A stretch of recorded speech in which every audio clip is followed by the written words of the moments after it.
చెప్పండి ఇవాళ BC declaration పైన. యాక్చువల్ ఏంటంటే కామారెడ్డి సభలో రేవంత్ రెడ్డి ప్రభుత్వం కాంగ్రెస్ పార్టీ బీసీలకు స్థానిక సంస్థలో 42% రిజర్వేషన్ ఇస్తా అని చెప్పింది. కానీ నేటికి 6 నెలలు పూర్తయినా దీని మీద ఉలుకు లేదు పలుకు లేదు. ఇక్కడ రేవంత్ రెడ్డి గారికి అక్కడేదో ఉంటలామి దగ్గర పోయే టైం ఉంది, గుళ్ళవే టైం ఉంది, పార్టీలలో ఎమ్మెల్యేని తెచ్చుకునే టైం ఉంది, కానీ బీసీలను పట్టించుకునే టైం మాత్రం లేదు. అంతటి ఘనకార్యమైన పాలన చేస్తుందని మా బీసీలు మెచ్చుకొని మాకు వాటా కావాలని ధర చేసే పరిస్థితి తీసుకొస్తున్నాం. ఇక అలాంటి పరిస్థితి ఇలా రేవంత్ రెడ్డి ప్రభుత్వం చేస్తుంది. ఎందుకు బీసీలు చిన్న చూపు చూస్తా ఉంది? బీసీల చిన్నచూపు చూడడం ఏంటంటే కారణం ఏంటంటే వీళ్ళు డబ్బులు ఇస్తే అమ్ముడుపోతారు, మేము ఓట్లు వచ్చేసరికి మేము డబ్బులు ఇస్తాం అమ్ముకుంటామనే ఉద్దేశంతో వాళ్ళ ధోరణి ఉంది. కానీ నేడు గ్రామాల్లో కానీ పట్టణాల్లో కానీ పల్లెలో కానీ ఖచ్చితంగా బీసీలో కూడా చైతన్యం వస్తుంది. మేము బీసీలో 56% ఉన్నాం, 56% ఉన్నాము, కానీ వాళ్ళు 42% పెట్టారు. కానీ వాళ్ళు ఇచ్చిన మాట నిలబెట్టుకోమని మేము కోరుతున్నాం. అయితే బీసీలలో కూడా చైతన్యం వస్తుంది, ఈ విషయం గమనించాలి. స్థానిక సంస్థలో ఖచ్చితంగా రిజర్వేషన్ కనుక ఇవ్వకపోతే కాంగ్రెస్ పార్టీ సర్పంచ్ కాదు, ఎంపీడీసీ కాదు, జెడ్పీడీసీ కాదు, ఎక్కడికక్కడ తీసి బొంద పెడతాం, బరాబర్ బొంద పెడతాం. మేము ఏంటంటే ఓయూ విద్యార్థుల తరఫున కానీ యాదవ్ సంఘాల తరఫున కానీ బీసీ సంఘాల తరఫున కానీ ఖచ్చితంగా మేము పోరాటం చేస్తామని తెలియజేస్తున్నాం. ఏంటండి ఖచ్చితంగా మేము ముందు వచ్చే వారం నుంచి కూడా ధర్నాలు దద్దరోగాలు ఖచ్చితంగా ఉంటాయి. అవసరం అనుకుంటే సచివాలయం ముట్టడి ప్లానింగ్ ఉంది, అదేవిధంగా అసెంబ్లీ ముట్టడి ప్లానింగ్ ఉంది. వీళ్ళు ఏ విధంగా ప్రభుత్వాన్ని నేర్పుతారో కూడా చూస్తాం. బీసీలు అందరం కలిసి ఈ రాష్ట్రంలో 56% ఉంది. ఇవాళ నేను ఒక ఎగ్జాంపుల్ చెప్తానండి. ఒక ఇంట్లో ఒక తండ్రికి 4 కొడుకులు ఉన్నారు. 4 కొడుకులు ఉంటే ఆయనకు ఉన్న 4 ఎకరాల జాగా 4 సమానం మసరా మంచడా కానీ పంచుతాడు. కానీ నేటి బీసీల పరిస్థితి ఎట్లుందంటే ఇక్కడ అదే ఆ పరిస్థితి లేదు. ఇక్కడ మొత్తం ఏమైపోయిందంటే ఇలా నేను ముఖ్యంగా ఈ మాట అనొచ్చో లేదో నాకు తెలియదు, కానీ రేవంత్ రెడ్డి ముఖ్యమంత్రి తెలంగాణకు అనాలా లేకపోతే ఒక రెడ్డి సంఘానికి అధ్యక్షుడు అనాలా అర్థమైతే లేదు. ఎందుకంటే ఆయన క్యాబినెట్లో మొత్తం రెడ్డిలే, మంత్రులు కోమటిరెడ్డి, తర్వాత పొంగులేటి శ్రీనివాసరెడ్డి, తర్వాత ఓసీల పరంగా చూసుకుంటే కూడా ఆయన కొల్లాపూర్లో వేరే ఆయనే ఉన్నాడు. ఇది ఏ రకంగా చూసుకున్నా కూడా మొత్తం రెడ్డిలే. ఒక పున్నం ప్రభాకర్కి ఇస్తే గౌడ జాతికి ఏం జరగలే, ఒక్కరికి ఇస్తే కాదు కదా. ఇప్పుడు ఒక యాదవ్ క్యాబినెట్ లేదు. ఇలా చూసుకుంటే చాలా కులాలు కూడా అనే క్యాబినెట్లో లేరు. బీసీలో మన ఎమ్మెల్యేల ఎలక్షన్లప్పుడు కూడా చూసుకున్నా కూడా 19 సీట్లు ఎమ్మెల్యే స్థానాలు ఇచ్చాడు. మొన్న ఎంపీ స్థానాలు ఇస్తే కూడా 4 సీట్లు 5 సీట్లు ఇచ్చాడు. అందులో కూడా ఓడిపోయే సీట్లు ఇస్తారు. అంటే బీసీలను దగా కోరి చేస్తున్నారు. మొత్తం రేవంత్ రెడ్డి సభలో చెప్పినట్టు రెడ్డిల చేతిలో రాజ్యం ఉండాలి, రెడ్డిల చేతిలో భూములు ఉండాలి, రెడ్డిల చేతిలో అన్నీ ఉండాలని ఈ విధంగా బీసీలను దగా కోరి చేస్తున్నాం. మేము బీసీల వ్యతిరేకంగా ముద్రిస్తాం. ఒకవేళ మా బీసీలకు న్యాయం చేసి ఉంటే, మా బీసీలకు సముచిత స్నానం కల్పిస్తే ఖచ్చితంగా రేవంత్ రెడ్డి ఎవరున్నా కూడా కాంగ్రెస్ ప్రభుత్వాన్ని మేము ఎత్తుకోనికి రెడీగా ఉన్నాం. ఖచ్చితంగా మా బీసీలకు న్యాయం జరగాలని చెప్పి మేము డిమాండ్ చేస్తున్నాం.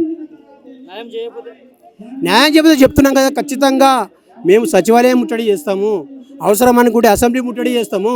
ప్రతి పల్లెకు గ్రామానికి వెళ్ళి ఈ కాంగ్రెస్ పార్టీ బీసీలకు ఎంత వ్యతిరేకంగా చేస్తుందో, బీసీ వ్యతిరేక ద్రోహి, బీసీల ద్రోహి రేవంత్ రెడ్డి అని చెప్పి మేము ఖచ్చితంగా తెలియజెప్తాం. అక్కడ సెంట్రల్ నుంచి గల్లీ నుంచి కాదు ఢిల్లీ దాకా చెరదడి చేస్తాం. మేము తెలంగాణ ఉద్యమంలో ప్రాణాలు తెగించి కొట్లాడినాం. ఇలా అన్ని ఉద్యమాలలో కూడా బీసీలు ముఖ్య పాత్ర పోషిస్తున్నారు. ఇలా చూసుకోండి, దొడ్డు కొమరా ఎవరండి, దొడ్డు కొమరా ఎవరు, మరి సాకలి ఐలాం ఎవరు, అంటే వీళ్ళు ప్రతి ఒక్క ఉద్యమంలో వీళ్ళు ఉన్నారు, సమాజం కోసం పోరాటం చేసిర్రు. కానీ నేడు బీసీలకు జరుగుతున్న అన్యాయంపై మేము కడుపు మండుతుంది. వాళ్ళు ఏంటంటే కడుపు నిండి ఉన్నారు, మేము కడుపు మండి ఉన్నాం. మేము ఏమంటున్నాం, మేమెంతో మాకంతా, మాకు ఒక ఓసీలు కానీ రెడ్డిలు కానీ ఎవరు కోపం లేదు. ఎందుకు కోపం లేదు? అరే మీరు ఎంతుందో మీరు తీసుకోండి, మాకెంతుందో మాకు ఇవ్వండి. ఏంటంటే డాక్టర్ బిఆర్ అంబేద్కర్ రాజ్యాంగం కూడా అదే చెప్తుంది. ఎక్కడైతే వెనుకబడ్డ వాళ్ళని ముందు తీసుకురావాలని చెప్తుంది తప్ప ఇట్లా పోయి అణచివేయాలని చెప్పలేదు. మన తెలంగాణ ఉద్యమంలో 60 ఏళ్ళు దోపిడీ జరిగింది. కానీ నేడు బీసీలకు కొన్ని 100,000 సంవత్సరాల నుంచి దోపిడీ జరుగుతూనే ఉంది. గతంలో కాంగ్రెస్ మన టీఆర్ఎస్ ప్రభుత్వం ఉన్నప్పుడు కూడా ఏమైపోయింది, గతంలో 27% స్థానిక సంస్థల రిజర్వేషన్ ఉండే, దాన్ని 18 నుంచి 19% తీసుకొచ్చారు. అప్పుడు మాకు అన్యాయం జరిగింది. ఇప్పుడు మేము న్యాయం చేస్తామని చెప్పారు వీళ్ళు. అప్పుడు అన్యాయం జరిగింది కదా, కనీసం ఇప్పుడు న్యాయం చేస్తారేమో అని చెప్పి బీసీలు గంపకుతా ఓట్లేసారు.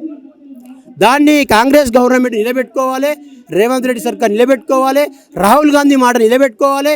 కర్ణాటక ముఖ్యమంత్రి సిద్ధరామయ్యని తీసుకొచ్చి మరి బీసీ డిక్లరేషన్ చేసిరు.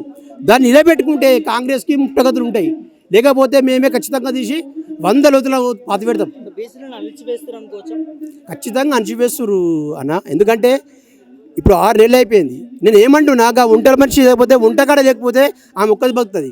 కానీ ఇక్కడ బీసీలు 40% ఇస్తే ఒక ముదిరాయన మడుతాడు, ఒక ముదిరాయన న్యాయకత్వం వస్తుంది, ఒక సాకలాకి న్యాయకత్వం వస్తుంది, ఒక గమలాయకు న్యాయకత్వం వస్తుంది, పింజర వడ్డెర కమ్మరి కుమ్మరి ప్రతి ఒక్కరికి న్యాయకత్వం వస్తుంది.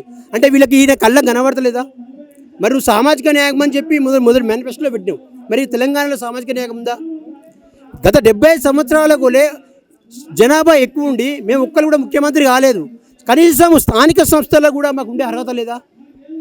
ఈ విషయాన్ని ప్రభుత్వం తెలియదా? తెలుసు, కానీ తెలిసినా నిమ్మకు నీరెత్తినట్టుంటారు. కాబట్టే ఈరోజు బీసీ కులాల ఐక్యవేదిక ఆధ్వర్యంలో అన్ని బీసీ కుల సంఘాలు, బీసీ జనసభ రాజారాం యాదవ్ గారి ఆధ్వర్యంలో భారీ ఎత్తున ఇందిరా పార్క్లో ఈ సభ పెట్టడం జరిగింది. మాకు ఖచ్చితంగా న్యాయం జరగాలి. న్యాయం జరిగే వరకు మేము పోరాటం చేస్తాం. మేము వెనుకాడుకు వేసే ప్రసక్తే లేదు. ఎందుకంటే మాకు తెలుసు ఒక సర్వై పాపన్న గౌడ్ ఎందుకు పోరాటం చేసిండు, ప్రజలందరూ బాగుండాలని చెప్పేసి దురహంకారం మీద పోరాటం చేసి గెలిచిండు. ఆయన ఛత్రపతి శివాజీ ఎందుకు పోరాటం చేసిండు? అహంకారం మీద పోరాటం చేసిండు.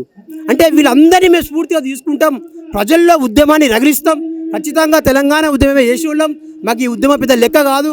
ఏంటంటే ఇలాంటి సిచ్యువేషన్ రాకముందే రేవంత్ రెడ్డి ప్రభుత్వం, కాంగ్రెస్ గవర్నమెంట్ ముందు చూపుగా స్థానిక సంస్థల రిజర్వేషన్ ప్రకటిస్తే బాగుంటుందని చెప్పి మేము రేవంత్ రెడ్డి ప్రభుత్వాన్ని హెచ్చరిస్తున్నాం.